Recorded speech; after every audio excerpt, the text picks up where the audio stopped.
amalan-amalan ringan. Tetapi kalau kita kerjakan atau kita lakukan, bisa menghapuskan dosa-dosa kita sepanjang kita hidup.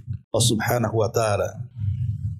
Tentu yang dimaksud amalan-amalan ringan di sini semua manusia bisa melakukan, karena tidak harus menginfakkan semua harta, atau tidak harus kemudian kita berperang sehingga kemudian harus meregang nyawa. Artinya amalan-amalan ini tidak sampai ke situ. Semua orang bisa melakukan, baik laki-laki atau perempuan, baik anak-anak, orang dewasa ataupun orang tua bisa melakukannya.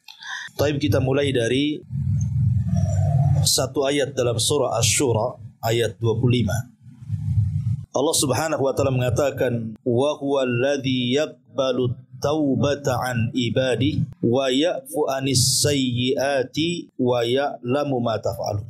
Allah Subhanahu wa ta'ala berfirman, dialah Allah yang menerima tobat-tobat dari hamba-hambanya dan juga memaafkan seluruh kesalahannya, dan Allah tahu apa yang kalian lakukan.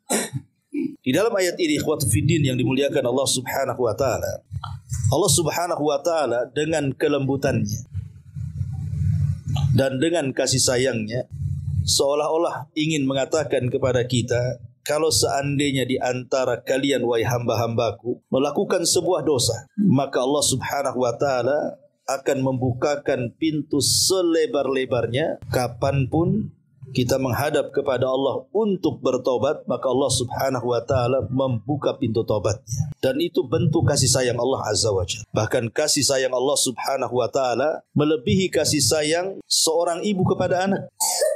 Dahulu di zaman Nabi SAW, Nabi SAW pernah menawan banyak tawanan dalam peperangan, termasuk juga laki-laki dan wanita dan anak-anak kena tawan dalam peperangan itu. Nabi SAW heran dengan seorang wanita yang seolah-olah di wajahnya itu ada rasa cemas luar biasa. Kadang kemudian dia menengok ke kiri dan ke kanan, kemudian bangkit berjalan ke sana kemari seperti orang bingung, dan di raut wajahnya terdapat kesedihan.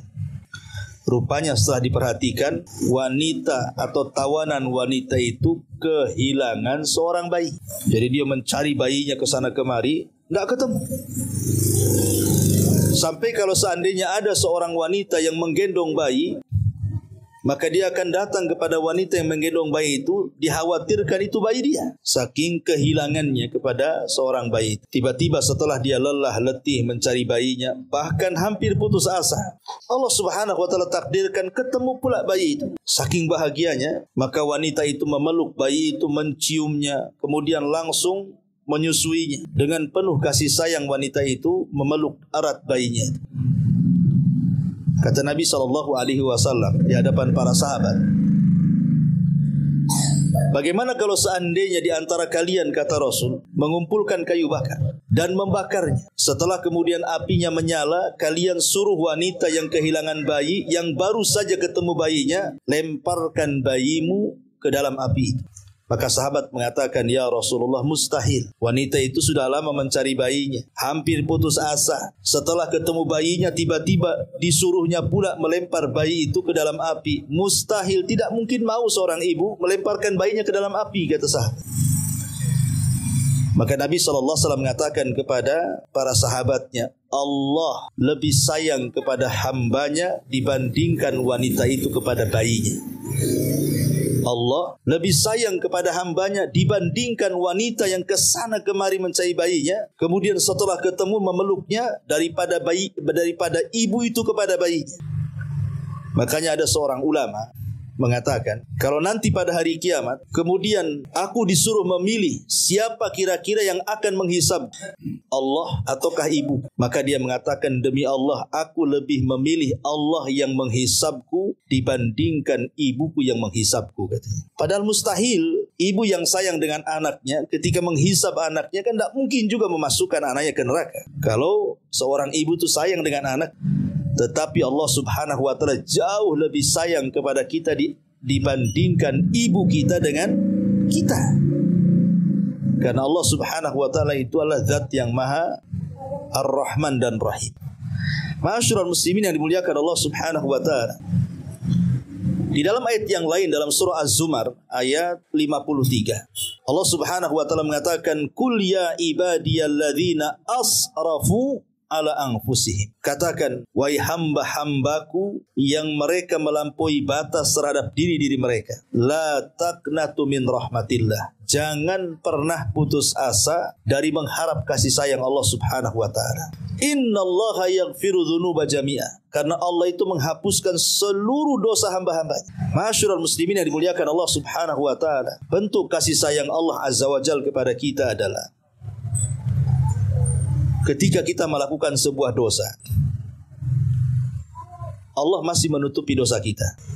Kalau Allah Subhanahu wa taala mau membongkar dosa kita atau aib kita, tidak ada orang yang selamat, ikhwan. Tidak ada orang yang selamat. Kalau aib kita sampai terbongkar, tidak ada yang selamat kita ini dari manusia yang lain. Boleh jadi yang dulunya dihormati bisa saja direndahkan. Boleh jadi dulunya kita ini dimuliakan, boleh saja dihinakan. Atau mungkin dulunya orang mau bicara dengan kita, boleh juga meninggalkan kita.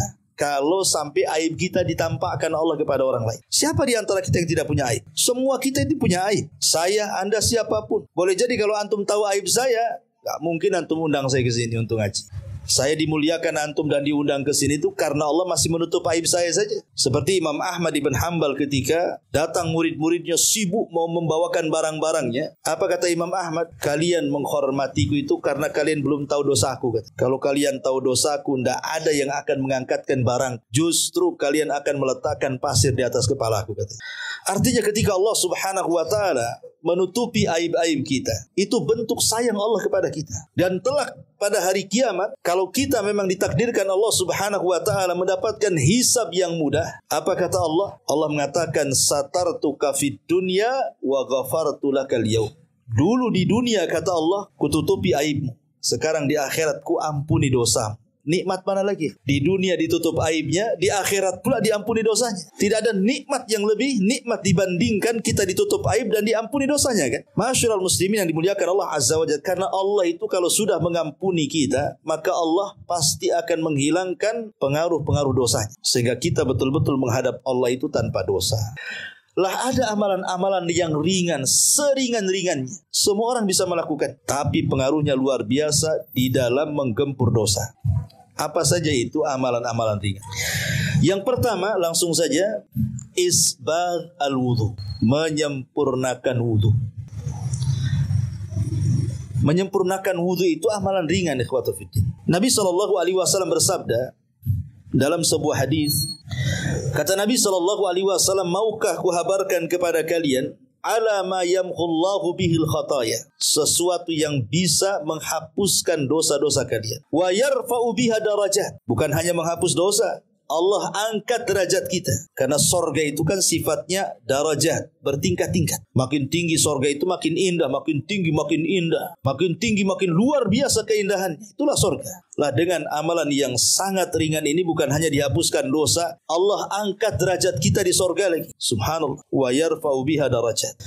Kata Nabi SAW, salah satunya apa? Isbagil wudu alal makari. Sempurnakan wudumu di waktu engkau tidak suka berwudu.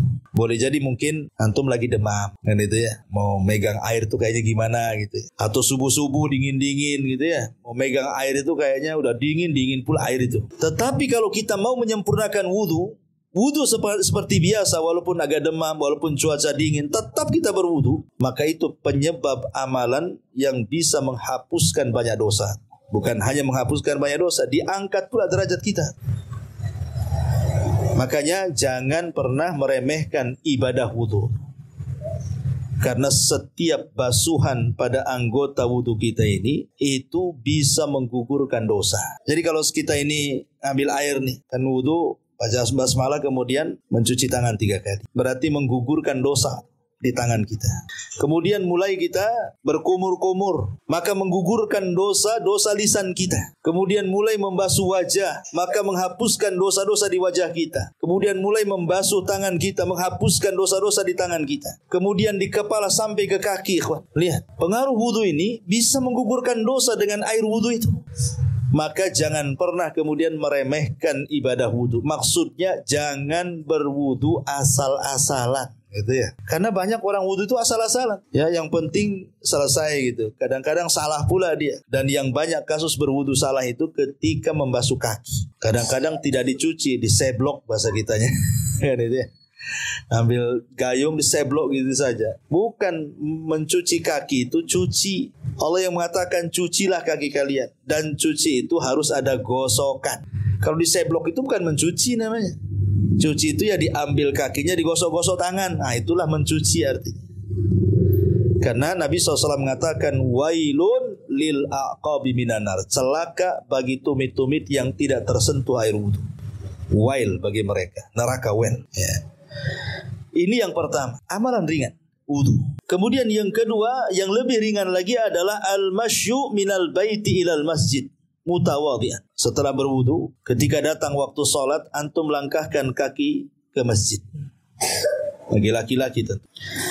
Nabi SAW mengatakan, "Idza tawadda'a ahadukum fa ahsanal wudu, thumma kharaja ilal masjid, la yanzi'uhu illa as-salah, thumma nazala rijlatal yusra tamhu anhu sayyi'atan wa tuktab lahul yumna sayyi'atan hatta yadkhulal masjid," kata Rasul. Kata Nabi SAW, siapa yang berwudu, tadi sudah selesai wudu, dengan wudu saja kesalahan kita habis. Ditambah-tambah kemudian dia menuju masjid dan tidak ada niat ke masjid kecuali hanya untuk sholat. Jadi niatnya itu untuk sholat, bukan ingin lagi utang pula ketemu kawan di masjid, bukan. Memang ke masjid hanya untuk sholat. Ya. Kemudian dia pun melangkah. Ya, kaki kiri, kaki kanan dia langkahkan, diayunkan dari masjid, dari rumah ke masjid itu. Maka Nabi SAW mengatakan yang kaki kanan, yang kaki kiri, nazala rizlatul yusra. Ketika kita melangkahkan kaki kiri saat melangkah, maka dosa-dosa kita akan gugur. Dan ketika kita melangkahkan kaki kanan, maka akan dicatat satu pahala sampai dia masuk masjid. Coba bayangkan kalau antum dari sini, anggaplah masjidnya 100 atau 200 meter dari rumah. Antum melangkahkan kaki kiri kanan, kiri kanan, kiri sampai ke masjid itu berapa coba jumlahnya? Kita tidak pernah menghitungnya kan? Kalau ngitung malah susah jalannya. 1, 2 malah susah kalau gitu. Tapi kita tidak bisa menghitung lah berapa langkah kanan, berapa langkah kaki kiri itu sampai ke masjid. Coba bayangkan. Setiap kaki kanan melangkah dicatat satu pahala. Setiap kaki kiri melangkah hilang pula satu dosa. Luar biasa gitu ya. Ini kan ringan seperti ya. Tapi sekali lagi orang yang seperti ini syaratnya 2. 1, dia berwudu dari rumah. Yang kedua niatnya untuk sholat. Maka setiap langkah-langkah kakinya itu akan menghapuskan dosa dan mencatat pahala. Nah, luar biasa. Amal ringan. Ya. Ini yang kedua. Yang ketiga, antum dah sampai masjid. Ya, dah sampai masjid nih. Dengar suara azan. Nabi SAW mengatakan, setelah kemudian antum mendengar suara azan, tentu kan ketika muadzin berkumandangkan azan kan antum jawab tuh. Muadzin mengatakan Allahu Akbar, kita katakan Allahu Akbar. Muadzin mengatakan asyhadu alla ilaha illallah, kita katakan asyhadu alla ilaha. Kecuali hayya 'alatain, kecuali hayya 'alas shalah dan hayya 'alal falah, kita jangan ikuti, tapi kita baca la haula wala quwata illa billah. Kalau seandainya kemudian dia mengikuti ucapan-ucapan muadzin itu, kata Nabi SAW, man qala hina yasma'ul adzan, barang siapa yang tatkala mendengar suara muadzin sedang mengumandangkan adzan, mengucapkan apa yang diucapkan muadzin, kemudian setelah selesai adzan, antum kan baca salawat di situ. Allahumma rabba hadhihi da'wati tammah was salatil qa'imah ati Muhammadanil wasilata wal fadilah wa ba'asul maqama mahmudan allati wa'atta innaka la tuhliful mi'ad. Antum baca ini, asyhadu an la ilaha illallah wahdahu la syarikalah wa asyhadu anna Muhammadan abduhu wa rasuluh, raditu billahi rabba wa bil islami dina wa bi Muhammadin nabiyyan wa rasula. Apa kata Rasul? Ghufira lahu ma taqaddama min dambi. Maka dosa antum yang dulu-dulu akan dihapuskan. Ya, cukup antum membaca kalimat ini setelah menjawab suara muadzin, kemudian bersalawat setelah adzan, antum baca bersyahadat asyhadu alla ilaha illallah wa asyhadu anna Muhammadar Rasulullah, raditu billahi rabba wa bil islami dina wa bi Muhammadin nabiyya wa rasula. Dengan ucapan ini Allah hapuskan dosa-dosa kita. Coba mulai dari wudu dihapuskan dosa. Langkah ke masjid dihapuskan dosa. Zikir setelah azan dihapuskan lagi dosa kita. Luar biasa, ikhwan ya. Kemudian setelah azan kan nggak langsung sholat. Ada jeda dulu kan di situ. Menunggu lagi kita ini. Habis mamanya azan, antum sholat tahiyatul masjid kayak atau mungkin qobliyah kan gitu. Kan tidak harus langsung sholat. Tidak. Ada beberapa masjid langsung qomat. Tapi ada beberapa masjid itu kan ngasih waktu. Antara 10 menit, 15 menit baru sholat kan. Apa kata Nabi SAW? Ya. Maukah kutunjukkan kepada kalian sesuatu ma yamhullahu bihil khataya wa yarfa'u bika darajat. Sesuatu yang bisa menghapuskan keburukan kesalahan kalian dan mengangkat derajat kalian. Kata Nabi SAW, salah satunya adalah intidharus salati ba'da salah. Antum menunggu salat untuk salat lagi. Jadi menunggu salat itu bisa menggugurkan pahala tuh. Bisa menggugurkan dosa dan bisa mengangkat derajat. Duduk saja nunggu sholat. Seolah-olah kita sedang sholat. Ditambah-tambah dosa kita gugur, kemudian kita diangkat. Makanya kalau seandainya antum memang adalah kesenggangan waktu, kan tidak mungkin antum seminggu atau sebulan tuh sibuk terus kan itu. Mesti adalah 1-2 hari itu yang senggang, datanglah ke masjid, pamannya maghrib jangan balik gitu ya. Nanti dari maghrib ke isya itu kan tidak terlalu lama jaraknya. Antum bisa baca Quran, berzikir sambil itu namanya menunggu sholat setelah sholat ya. Maka itu bisa menggugurkan dosa dan mengangkat derajat. Ini yang keempat ya. Kemudian yang kelima, setelah kita berwudu menggugurkan dosa, kemudian berjalan ke masjid jalannya menggugurkan dosa, kemudian zikir setelah adzan menggugurkan dosa lagi, kemudian setelah itu nunggu sholat wajib menggugurkan dosa lagi. Kemudian di sana ada sholat sunnah ya. Ada sholat sunnah yang disebut dengan rawatib, ba'diyah dan qobliyah. Ada yang mengatakan 12 rakaat, ada yang mengatakan 10 rakaat. Bagi yang mengatakan 12 rakaat berarti dimulai daripada 4 rakaat sebelum zuhur. Nah itu. Bagi yang mengatakan 10 rakaat berarti sebelum zuhur 2 rakaat. Itu saja bedanya ya. Jadi kalau kita hitung yang 12 rakaat dulu ya, 4 rakaat sebelum zuhur itu sudah 4 rakaat. Kemudian 2 rakaat setelahnya dan 6 gitu ya. Kemudian 2 rakaat setelah maghrib sudah 8. Kemudian 2 rakaat setelah isya sudah 10. Kemudian 2 rakaat sebelum subuh itu sudah 12. Ini bagi yang mengatakan 12 rakaat. Bagi yang mengatakan rawatib itu 10 rakaat berarti 2 rakaat sebelum zuhur, 2 rakaat setelah zuhur, 2 rakaat setelah maghrib, 2 rakaat setelah isya, 2 rakaat sebelum subuh. Nah itu bagi yang mengatakan 10 rakaat ya.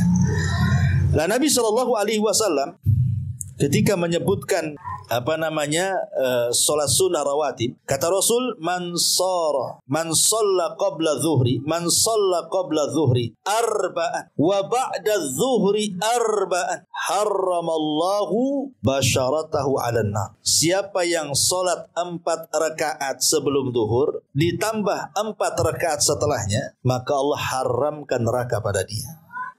Ketika Allah haramkan neraka berarti ada kaitan dengan pengguguran dosa. Karena orang masuk neraka itu karena dosa. Ketika dia dihindarkan dari neraka berarti memang dosa-dosanya digugurkan. Itu maksud di pendalilannya. Berarti sholat rawatib itu juga luar biasa. Bisa menggugurkan dosa. Bahkan lebih daripada itu bisa menempel kekurangan-kekurangan yang kita lakukan pada sholat wajib. Boleh jadi ketika sholat wajib itu antum menghayal, melamun, tidak fokus, tidak tumakninah. Dengan rawatib itulah bisa nempel-nempel yang wajib itu. Ini yang nomor 5. Yang nomor 6, al-muhafadhatu 'ala sholati amsi wa qabla ghurubiha. Hendaklah kita menjaga 2 sholat. Yang lainnya dijaga juga maksud. Tetapi khusus 2 sholat ini harus lebih dijaga lagi gitu maksudnya. Sholat-sholat 5 waktu dijaga. Hafidhu 'ala sholawati was sholatil wusta kata Allah. Jaga oleh kalian 5 waktu sholat. Terutama ini 2 sholat. Kata Nabi SAW, La yalijin nar ahadan. Tidak mungkin disentuh api neraka. Khusus orang ini kata Rasul. Siapa? Man shalla qabla tulu'i syamsi wa qabla ghurubiha. Siapa yang menjaga solat sebelum terbit matahari alias subuh dan sebelum tenggelam matahari alias asar. Ini 2 solat ini keutamanya besar. Sampai-sampai Rasul mengatakan tidak akan disentuh neraka. Coba tidak akan disentuh neraka. Artinya digugurkan dosa-dosanya itu. Memang agak berat memang ya kalau menjaga sholat asar lagi capek-capeknya pulang kerja, kadang-kadang masih di tempat kerja pula kan itu. Kemudian subuh lagi lelap-lelapnya pula lah dia suruh bangun kan. Tapi lihat pahalanya luar biasa. Tapi bagi orang yang biasa melakukan ringan ya. Berat itu karena tidak pernah melakukan, maksudnya tidak membiasakan makanya berat. Tapi kalau orang membiasakan jadi ringan bagi dia itu. Ini yang nomor 6. Yang nomor 7, zikrullahi azza wa jal. Zikrullahi azza wa jal maksudnya berzikir kepada Allah baik dalam bentuk berjamaah seperti kita ini kan dalam bentuk jamaah nih. Kita ini sedang berzikir sebenarnya ya, berzikir di majelis taklim karena afdhalul zikri, seutama-utama zikir itu mempelajari yang halal dan yang haram, yang berpahala dan yang tidak. Ya ilmu agama lah itu maksudnya. Itulah afdhalul zikir itu sebenarnya majelis taklim. Ya, jadi seutama-utama zikir adalah ketika di majelis itu diingatkan tentang hukum halal haram, hukum-hukum agama. Majelis ilmu itu seafdal-afdalnya zikir. Lihat kata Nabi SAW, ma jalasa qaumun yadhkuruna Allah ta'ala fayakumuna hatta yuqalu lahum qumu qad ghafarallahu lakum dzunubakum wa buddilat sayyi'atikumul hasanat. Jadi kalau antum habis taklim seperti ini, ya tadi kita mulai dari jam 8 lebih, ntar lagi kita selesai. Kemudian selesai ngaji nih, antum buyar pulang. Apa kata Rasul? Kumu maghfuran lakum. Dosa-dosa kalian sudah diampuni.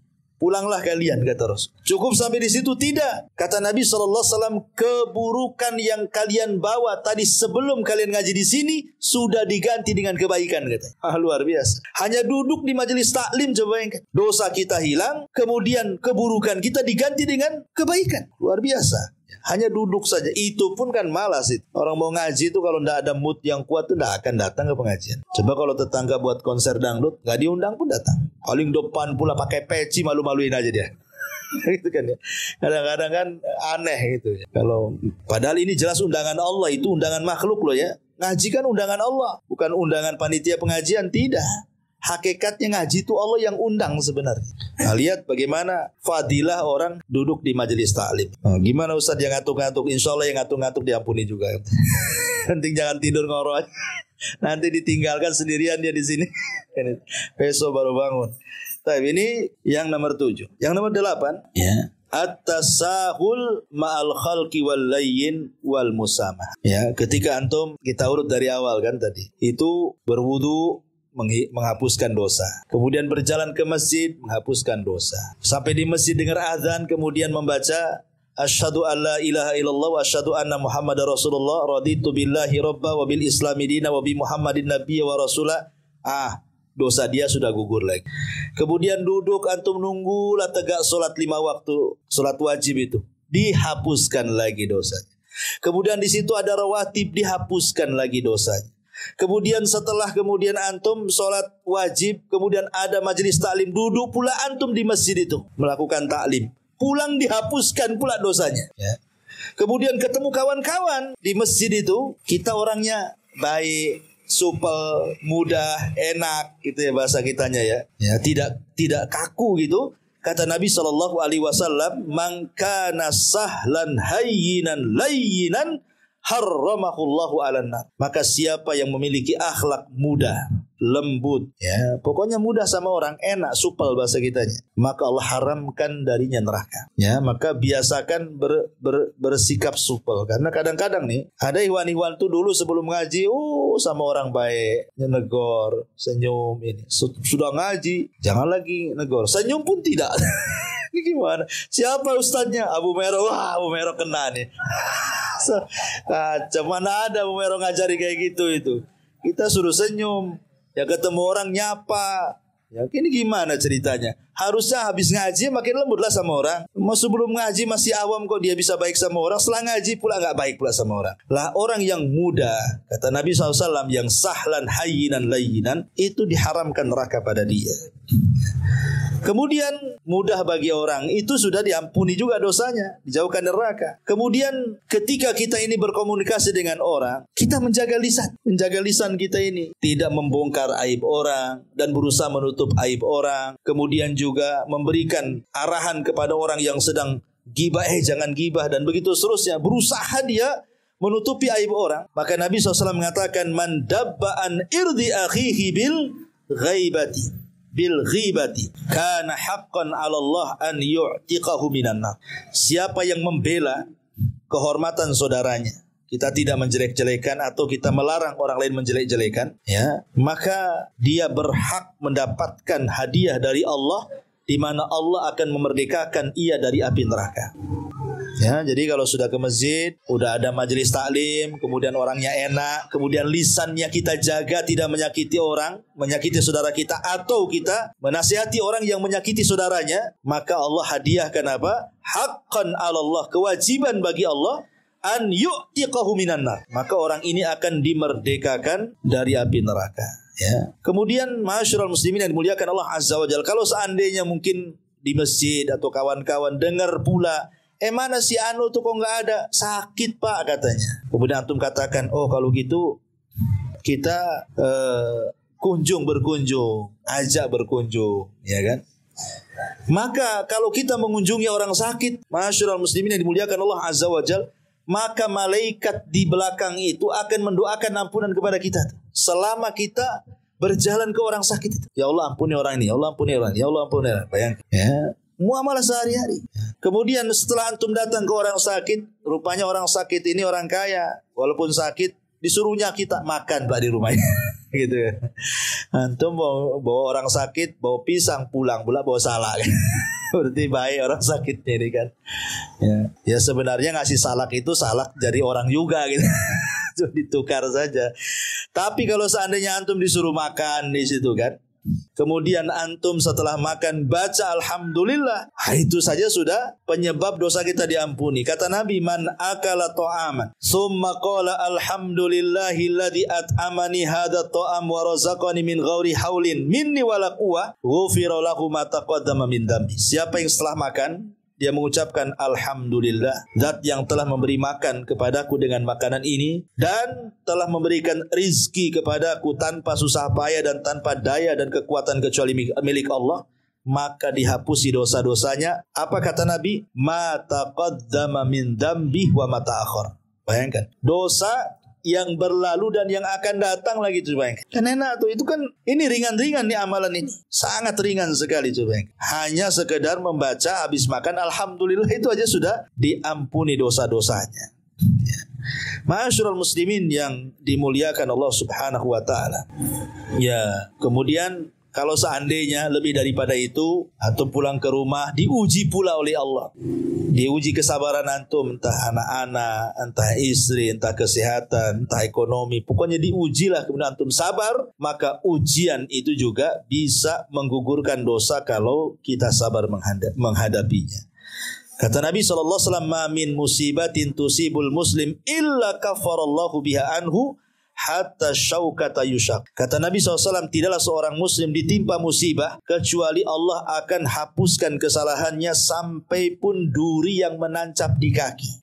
Antum dari masjid nih ke rumah kena paku pula kan itu. Sikit padahal pakunya. Ya, tapi antum tidak mengatakan aduh, bismillah. Jadi antum kalau umpamanya kena paku, jangan bilang aduh, bismillah gitu maksudnya. Karena ada seorang sahabat namanya Thalhah bin Ubaidillah. Ketika perang terkena sabetan pedang, ya manusiawi lah, sakit paling apalagi kalau nggak aduh kan itu ya, orang sakit kan aduh-aduhan kan itu ya. Dia bilang aduh pula, aduh sakit gitu ya. Kata Rasulullah SAW, ya Thalhah, kalau engkau mengganti kalimat aduh dengan kalimat bismillah tadi katanya, la rafa'atkal malaika, malaikat akan mengangkat kamu ke langit katanya.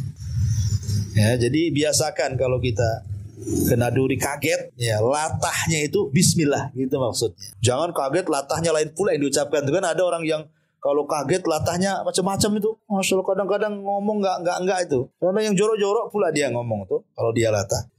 Ya minimal itu kalau memang mau yang ya tidak harus bismillah, umpamanya bahasa-bahasa yang di dalamnya itu ada zikrullah lah. Kayak kaget astagfirullah. Itu maksudnya. Jangan kaget astaga naga, itu bukan. Boleh. Ya, kan ada kaget astaga gitu. Astaga ini apa? Astagfirullah. Nah, boleh itu kan ada zikirnya di situ ya. Subhanallah. Ya, yang penting dibiasakan kalau kaget-kaget itu pakai zikir lah. Jangan yang lain pula diucapkan ya.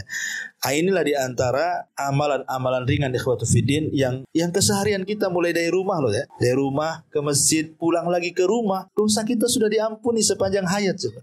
Kalau itu antum lakukan terus-terusan sampai meninggal, tak enggak husnul khotimah kita. Jadi jangan cerita amalan-amalan berat lah. Yang ringan-ringan ini saja kadang-kadang kita ini tidak melakukannya. Apalagi kalau disodorkan yang berat kayak haji, umroh, jihad, mungkin pikir-pikir gitu kan. Kalau yang ringan saja tidak bisa, mustahil antum bisa yang berat ya. Ya wallahu alam, masih ada waktu 10 menit kita bertanya jawab dulu ya. Silakan kalau ada yang bertanya. Iya. Waalaikumsalam. Mengenai sholat sunnah rawatib yang 4 rakaat sebelum zuhur dan 4 rakaat sesudah zuhur itu apakah dilaksanakan 4 sekaligus atau dua-dua? Dua-dua. Iya, 2 rakaat salam, 2 rakaat salam. Tapi Nabi SAW melakukan 4 rakaat sebelum duhur atau setelah duhur 4 rakaat. Itu dilakukan di masjid. Tapi kalau antum dilakukan di rumah 2 rakaat saja. Jadi Rasul itu kalau sholat di masjid setelah duhur biasa 4 rakaat. Tapi kalau pulang 2 rakaat. Itu maksudnya. Jadi kalau antum sholat di masjid ya buatlah 2 rakaat salam, 2 rakaat salam. Ya, wallahu a'lam. Dan Abdul 12 rakaat itu sebaiknya di rumah apa? Ya, yang paling afdal sholat sunnah itu di rumah. Tapi boleh di masjid. Kadang-kadang di rumah malas. Cuman kalau cerita afdal-afdalan ya di sholat sunnah itu memang Rasul selalu dilakukan di rumah. Kenapa? Karena Nabi mengatakan la taj'alu buyutakum al-maqabir. Jangan jadikan rumah kalian seperti kuburan. Kuburan lah tengok sepi, lewat aja takut kita. Jangan kayak gitu. Makanya jadikan rumah itu tempat ibadah juga. Ibadah sunnah di rumah, ibadah wajib di masjid gitu maksudnya. Ya walaupun makanya kenapa kemudian wanita-wanita di zaman Nabi SAW dianjurkan untuk lebih banyak ibadah di rumah, untuk wabil khusus sholat gitu ya. Dan pahalanya sama. Ini laki-laki yang berjalan dari rumah ke masjid berjamaah dengan wanita yang sholat di rumah itu pahalanya sama, nggak beda pahalanya. Yang didapati laki-laki juga akan didapati wanita yang sholat di rumah. Tapi kalau seandainya wanita ingin ke masjid ya nggak apa-apa, mungkin karena habis sholat ada kajian. Kalau sholat di rumah tak dapat ngaji, ambil maslahatnya, ya nggak ada masalah. Makanya Rasul mengatakan la tamna'u ima Allah masajid Allah. Jangan kau larang wanita-wanita datang ke masjid, biarkan mereka ke masjid. Tetapi setelah memenuhi unsur atau syarat-syarat gitu ya. Tidak pakai minyak wangi, ini enggak gitu ya. Wow, satu disemprotin semua tuh. Kalau masih kurang itu pakai baygon nyamuk. Kan sekarang tuh baygon tuh harum loh. Kalau dulu kan cuman itu saja. Itu sekarang macam-macam. Rasa jeruk pun ada sekarang. Ya kadang-kadang kalau nggak ada parfum udah pakai baygon aja. Jadi wanita ya enggak boleh. Wanita itu enggak boleh pakai parfum. Laki-laki harus. Ya laki-laki itu harus wangi. Makanya Rasul itu sebelum datang beberapa jarak itu sudah kecium. Nah, ini pasti Nabi. Nah, coba antum kayak gitu. Kawan-kawan antum di masjid, ini pasti Bapak Anu nih. Khas dia kata. Ada khas baunya, ada khas wanginya pula. Ini khas baunya pasti si Anu nih katanya. Ya kalau bisa ya khas wanginya lah kan. Ya, wallahu a'lam.